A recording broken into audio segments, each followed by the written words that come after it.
제목으로 여러분과 은혜 나누기 원합니다. 성탄절은 하나님이 사람이 되신 날입니다. 이 사건을 어려운 말로 성육신 이렇게 이야기합니다. 하나님이 사람이 되어 그냥 하늘에서 내려오신 것이 아닙니다.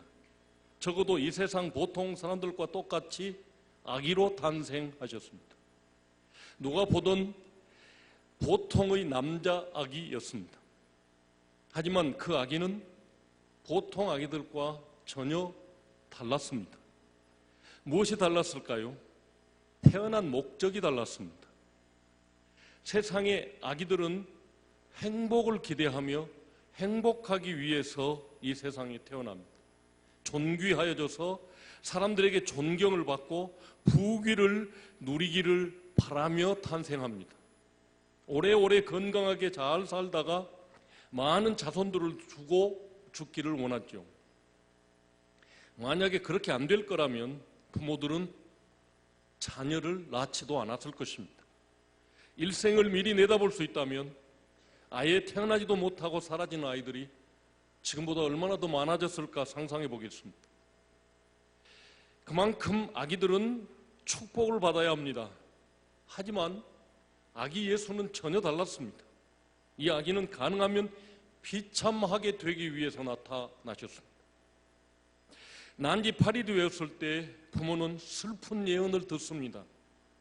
시므온이라고 하는 할아버지 선지자가 그 엄마에게 칼이 내 마음을 찌르듯 하리라 라고 예언했습니다. 자기 아들이 젊은 나이에 극악한 강도처럼 십자가에 못 박혀 억울한 죽음을 당하는 것을 네가 보리라 라고 말씀한 것이었습니다. 세상 그 누구보다도 처참하고 슬프고 그리고 억울한 인생을 살다가 갈 목적으로 이 세상에 태어난 아기가 아기 예수였습니다. 마리아의 품 안에 안겨있는 모습을 상상해 보십시오. 아기는 사람의 일생 중 가장 무기력한 때입니다. 반면에 일생 중 가장 강한 기간이기도 합니다. 왜냐하면 자기 힘으로는 무능하지만 엄마의 도움으로, 아빠의 도움으로 가장 완벽하게 보호를 받을 수 있는 기간이기 때문입니다. 부모의 능력이 모두 아기에게 쏟아집니다. 그러나 아기 예수는 달랐습니다. 육신의 부모보다 아버지 하나님의 보호를 받고 있었기 때문이었습니다. 그러므로 그는 아버지의 능력으로만 살아갈 수 있었습니다. 온몸에 모든 저주가 쏟아졌지만 그분은 그냥 넘어지지 않으셨습니다. 가난한 집안 왕들로부터의 박해 등 보통 사람들 같으면 일찌감치 삐뚤어졌을 상황이었지만 그분은 그렇지 않았습니다. 자기 스스로 위대한 스승으로 자신을 키웠습니다. 모욕과 배신 등 끝까지 모든 인간의 저주가 그에게 쏟아졌지만 그는 거기 눌려 귀신처럼 망해가지 않았습니다. 이 하나님의 완전한 보호하심, 이것이 오늘 저와 여러분이 생각할 주제입니다. 이것만 확실하다면 우리는 그 힘으로 살아갈 수 있습니다. 본래 사람은 누구나 다 하나님의 품 안에 있었던 존재였습니다. 처음 사람 아담은 여호와 하나님의 창조주의 면전에서 살고 있었습니다. 거기서는 아무런 부족함이나 걱정거리가 없이 살았습니다. 마치 부모가 아기의 모든 것이 되는 것처럼 그렇게 하나님은 인간들에게 모든 것을 공급해 주는 분이셨습니다. 그러나 처음 사람 아담은 자기의 특권을 원수에게 팔아버리고 말았습니다. 그 결과 현재 이 땅에 살고 있는 인간의 모습들이 아담이 팔아버린 특권 때문에 그렇게 되었습니다. 전혀 육적이고 감각적인 존재들로 전락하고 말았습니다. 하나님과 언제든지 교제할 수 있는 예민한 영적 존재가 육적인 존재로, 감각적인 존재로 타락했다, 그런 말씀입니다. 하나님은 더 이상 그들의 눈에 보이지 않았습니다. 아름다운 동산도 없어져 버렸습니다. 보이는 것은 엉컹퀴어, 그리고 살벌한 자연이었습니다. 영원한 인생, 영원한 생명은 인간들에게 더 이상 없어졌습니다. 행복은 멀리 있는 무지개 같았지만 아무도 그것을 잡을 수 없었습니다. 행복이 있는 하나님께로 가는 길을 완전히 잃어버렸기 때문이었습니다. 그래서 사람들은 여러 가지 종교들을 만들었습니다. 모두가 하나님을 향한 인간들의 목마름의 표현으로 인간의 욕망 여러 가지가 철학과 행복해지려고 하는 방법들을 고안해냈습니다. 권력을 잡으려 하고 아름다운 배우자를 얻으려고 애를 썼습니다. 수많은 사람들이 돈을 모아 행복해보려고 한없이 노력했습니다. 거대한 저택이 세워지고 여러 작품들이 만들어졌습니다. 각종의 재미있는 일들을 찾아 헤매는 사람들이 수없이 나타났습니다. 그러나 참된 행복으로 가는 길은 그 어디에도 없었습니다. 그러므로 사람들에게 모든 게 다 있어도 진정한 행복만은 구해지지 못했습니다. 모든 것을 다 가지고도 사람들은 행복하지 못했습니다. 그럴수록 사람들은 더욱 행복을 갈망해 했던 것입니다. 사실은 부모의 품 안에서 쉬는 아기가 바로 행복의 상징이었습니다. 오늘 우리가 상상하고 있는 아기 예수가 태어나서 어머니 마리아의 품 안에 있는 그 모습이 인간들이 정말 찾고 있었던 그 행복의 모습이라는 뜻입니다. 하나님의 품 안에서 그에게 삶의 모든 문제를 맡기고 평안히 쉬는 사람이 바로 행복한 사람이라는 뜻입니다. 아기 예수께서 보여주는 그것을 사람들은 원했던 것입니다. 그러나 하나님은 사람들에게 만나지지 않았습니다. 여러분은 하나님을 만나셨습니까? 그분의 품 안에 참 평안을 얻고 계십니까? 정말로 풍파가 치고 무서운 일이 닥쳐와도 엄마 품 안의 아기처럼 평안과 안전을 느끼십니까? 필요한 게 있어서 달라고만 하면, 울기만 하면 곧바로 도움이 주어지는 그런 삶을 살아가고 계십니까? 이것이 느껴지지 않는다면 오늘의 말씀을 귀 기울여 보시기 바랍니다. 하나님이 만나지지 않는다면 반드시 만나야만 행복해지는 것이 인생입니다. 그래야만 인생의 참된 행복을 얻을 수 있기 때문입니다. 하나님은 이스라엘에게 이 상황을 설명해 주셨습니다. 그분은 구름에 쌓여 있는 분이었습니다. 사람들은 그분을 만날 수 없었습니다. 그분은 거룩한 장막에 계셨습니다.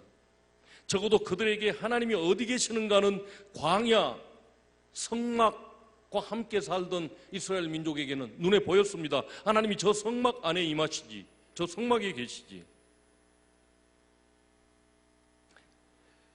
하지만 아무도 거기 접근할 대상은 없었습니다. 거기 접근했다가 죽은 사람들이 얼마나 많았습니까? 아론의 젊은 두 아들이 다른 물을 가지고 가서 포도주를 마시고 술 취해서 제사를 드리다가 단에서 나온 불에 의해서 오실라져 죽었습니다. 다윗의 친구 우사가 언약궤를 예루살렘으로 옮기자고 다윗의 부탁을 받고 그 언약궤를 만졌다가 그 자리에서 즉사했습니다.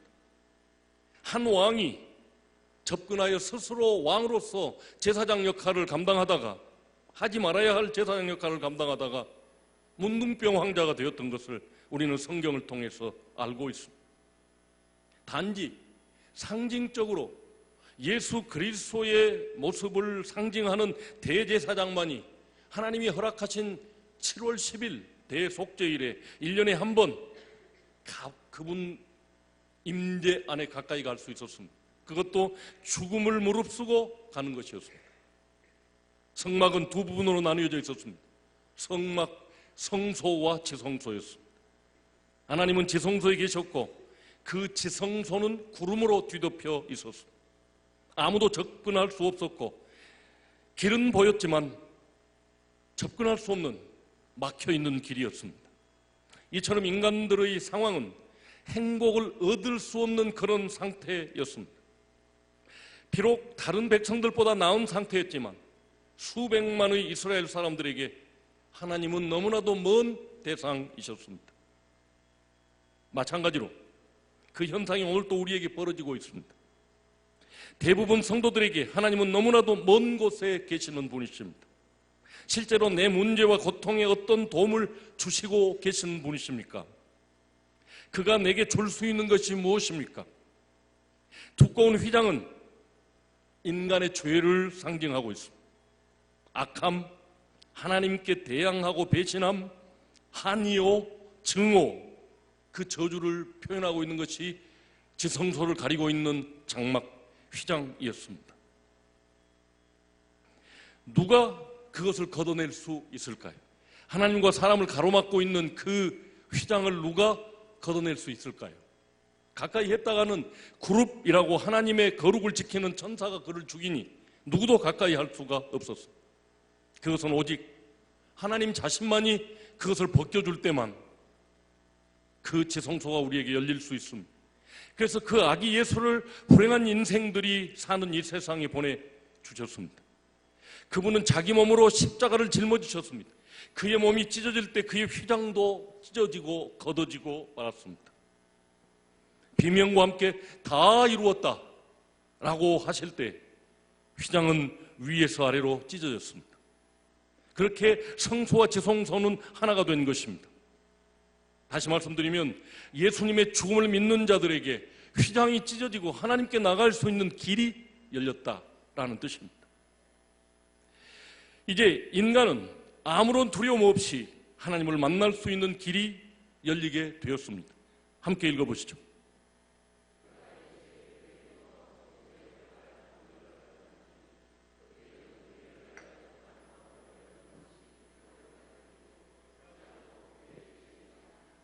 오늘 우리가 읽었던 본문입니다. 그러므로 이제 하나님은 언제든지 만나주시고 자신을 인간들에게 숨기지 않으십니다. 또한 지성소에 들어온 인간을 죽이지도 않으십니다. 만나는 정도가 아니라 항상 네 속에 내가 함께 거하며 살겠다라고 약속해 주셨습니다. 사람들은 말합니다. 살다가 힘이 붙이면 하나님을 찾습니다. 아니요, 그렇게 하면 안 됩니다.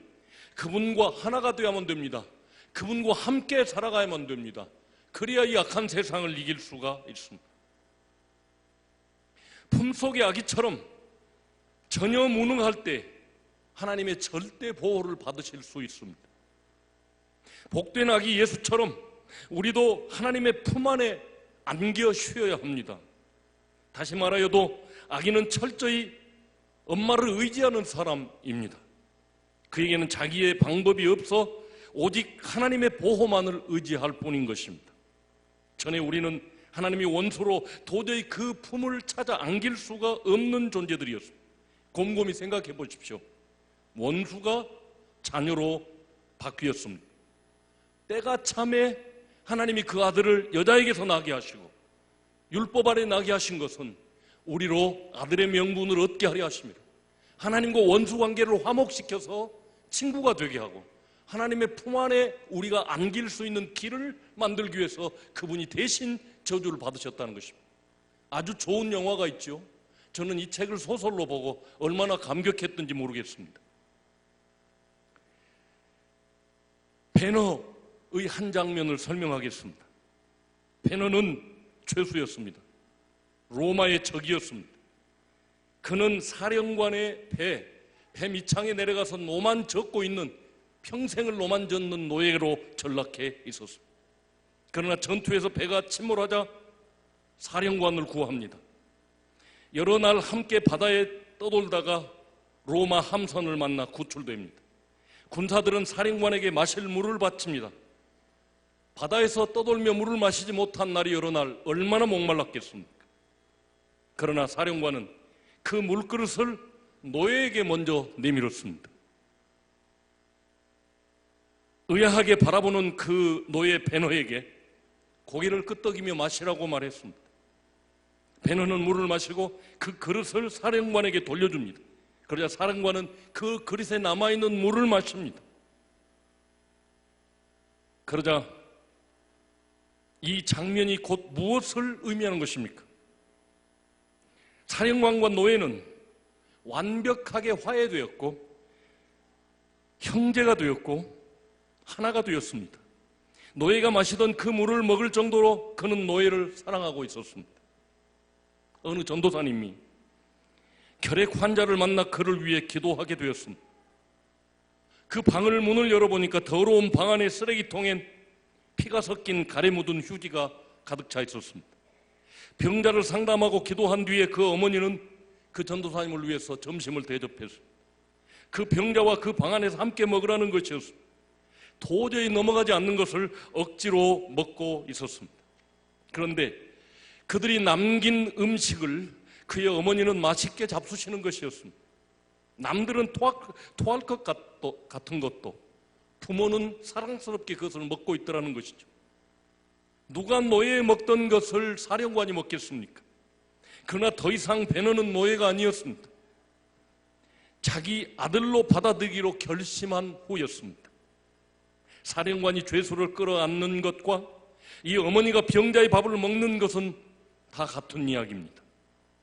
이제 하나님은 저 높은 곳의 존재가 아닙니다. 함께 먹고 한 그릇의 물을 마시는 사랑하는 사이로, 사랑하는 존재들로 바뀐 것이었습니다. 주님은 말씀하셨습니다. 함께 읽어보시겠습니다.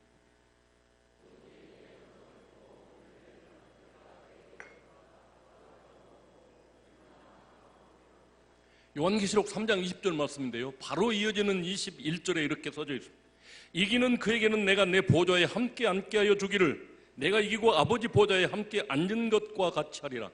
전에는 우리가 하나님과 원수였는데 이제 예수 그리스도로 인해서 하나님과 화목이 된 우리는 하나님의 보좌에 함께 앉아서 천국을 다스릴 하나님의 아들들, 황태자들로 우리의 신분이 상승되었다라고 하는 뜻입니다.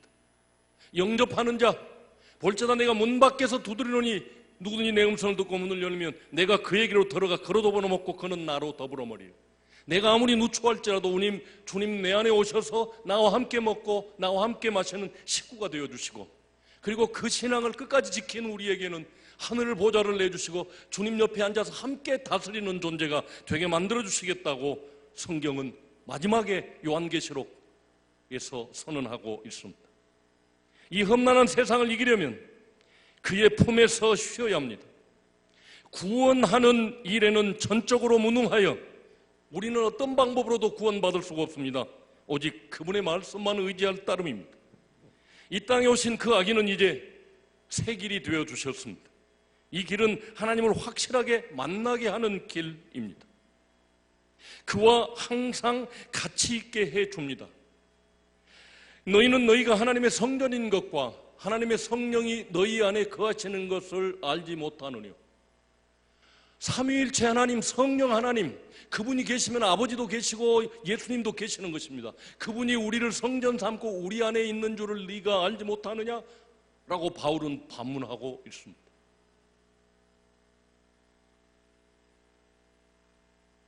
또 마태복음 28장 20절 함께 읽어보실까요? 시작. 내가 세상 끝날까지 너희와 항상 함께 있으리라. 저 멀리 계신 분이 아니라 내 안에 와서 도와주시는 분이십니다. 집안에서 뭘 내가 잃어버리고 잘 못 찾아, 안 찾아지면 나는 성령님께 계속해서 말합니다. 혼자 중얼중얼. 성령님, 나 이거 찾아야 되는데요. 이거 잃어버렸는데 꼭 찾아야 되겠습니다. 좀 도움을 주십시오. 그렇게 해서 실패한 적이 없습니다. 도와주십니다. 아주 작은 것까지도 내 삶의 안에 들어와서 나와 함께 세상을 살아가고, 그렇게 끝까지 살아가서 이기면 주님 보좌 우편에 나를 앉히시고 주님과 함께 천국을 다스리게 될 줄로 믿습니다. 저뿐이겠습니까? 여러분 모두가 다 그렇게 살아가야 돼요. 주님이 그렇게 길을 열어주셔 그것 하러 아기 예수로 이 땅에 오신 것이었습니다. 새 길을 찾는 사람은 과거의 길을 버려야 합니다. 그 길은 행복으로 이끌지 못했고 자신도 의지하지 말아야 합니다. 돈 있고 사업 잘 되고 소원대로 되면 그게 하나님 만나는 길이라고 생각하지 마십시오. 이제 자신이 어떤 존재인지를 깨달으십시오. 내 스스로는 행복할 수 없는 존재, 이 세상 수천 년의 역사 가운데도 그 길이 보이지 않았던 존재, 그러나 이제 예수 그리스도를 믿음으로 당신의 몸을 찢어서 열어놓으신 새로운 살 길, 하나님을 만날 수 있는 길, 그 길을 따라가야 된다 그 말입니다. 예수께서 열어주신 길을 우리는 다시 하나님께로, 예수님께서 열어주신 길로 말미암아 우리가 이제 다시 하나님께로 나가게 되었습니다. 무슨 뜻인가 하면 에덴 동산에서 날마다 하나님을 만났던 그 아담의 길을 이제 우리가 찾아서 날마다 주님을 만나서 함께 살 수 있게 되었다라는 뜻입니다. 주님의 품 안에 안기는 그것이 새 길입니다. 하나님 품 안에서 평안만 누릴 수 있습니다. 그분 앞에서 자신의 연약함과 전적 무능력을 인정하십시오. 그리고 하나님께 안기십시오. 그분에게 모든 것을 의탁하십시오. 주님께서 말씀하십니다. 함께 읽어보시죠. 수고하고 무거운 짐진 자들아 다 내게로 오라. 내가 너희를 쉬게 하리라. 내 인생의 모든 문제를 하나님께 드리고 마음을 쉬게 하자는 말씀입니다. 적어도 하나님 앞에서는 아기가 되고 바보가 되어 그분께 전적으로 의탁하는 것입니다. 비록 내가 더러워도, 비록 내가 죄를 지었을지라도 하나님은 나를 자녀로 받으십니다. 그리고 그리스도의 새 길로 나가게 됩니다. 옛 길은 자신을 의존하는 길이요, 새 길은 하나님을 의지하는 길입니다. 그분이 내게 해주신 일들을 받아들이고 그대로 믿으십시오. 그분은 나를 하늘 성막 제사장으로 인정해 주십니다. 베드로전서 2장 5절 말씀에 너희는 하나님께서 기쁘시게 받으실 신령한 제사를 드릴 거룩한 제사장이 될지니라. 지금까지는 유대인의 아론의 자손들만 대제사장으로서 하나님 앞에 나갈 수 있었습니다. 그러나 이제는 그것이 변경되어져서 예수 그리스도를 믿는 모든 사람들이 하나님이 기쁘시게 받으실 신령한 제사를 드릴 거룩한 제사장이 된다. 베드로 전서는 선언하고 있습니다. 예수님을 통해 우리는 거룩한 제사장으로 하나님 앞에 서게 됩니다. 자신의 몸을 영적 제사로 드려야 합니다. 그렇게 예배하고 그렇게 교제하고 가능하면 아버지와 많은 시간을 함께 보내십시오. 돈보다 명예보다 친구보다 교회의 예배를 더 사랑하십시오. 그를 언제나 의식하십시오. 그분은 포도나무, 우리는 가지입니다. 그렇게 열매를 맺고 사랑으로 아름다운 행위를 가지십시오. 그렇게 이 아름다운 행위가 어떻게 가능할까요? 포도나무와 가지처럼 우리는 그리스도와 연합되어져 있습니다. 그리스도께서 우리에게 능력을 공급합니다. 우리와 그리스도를 하나로 묶어주신 성령님이 우리를 도와주셔서 하나님과 교제하게 하시고 그 능력이 우리 속에 스며들게 하십니다. 그러면 하나님의 성품도 능력도 지금 저와 함께 교제하고 있음을 알아야만 됩니다. 주님을 우리에게 모셨다면 그분의 성품도 내게서 나오고 그분의 능력도 내게서 나오도록 성령님께서 우리를 주님과 묶어주셨다는 뜻입니다. 지금 주님 품 안에 우리가 바로 그러한 상태임을 깨달으십시오. 너무도 쉬운 새 길에서 사는 법입니다. 이전에는 나를 의지하고 애를 썼지만 이제는 주님을 의지하고 성령님의 도와주심으로 성령님이 내 속에서 나타내시는 당신의 능력으로 세상을 살면 이길 수 있다는 뜻입니다. 그리스도께서 이 행복의 새 길을 열어주시기 위해서 아기로 탄생하셨습니다. 그분은 하나님 품 안의 자녀를 회복시키기 위해 스스로 아기가 되어 오셨습니다. 죄의 벽을 깨기 위해서 자기 몸을 먼저 깨뜨렸습니다. 그러면 우리는 새로운 자신을 인식하면서 살아야만 합니다. 주님이 열어주신 새로운 살길, 이전에 내가 살던 방법, 내 길이 아니라 주님이 열어놓으신 십자가로 가는 그 길, 나는 주님 품 안에 있는 하나님의 자녀로 거기서 승리할 수 있습니다. 다 같이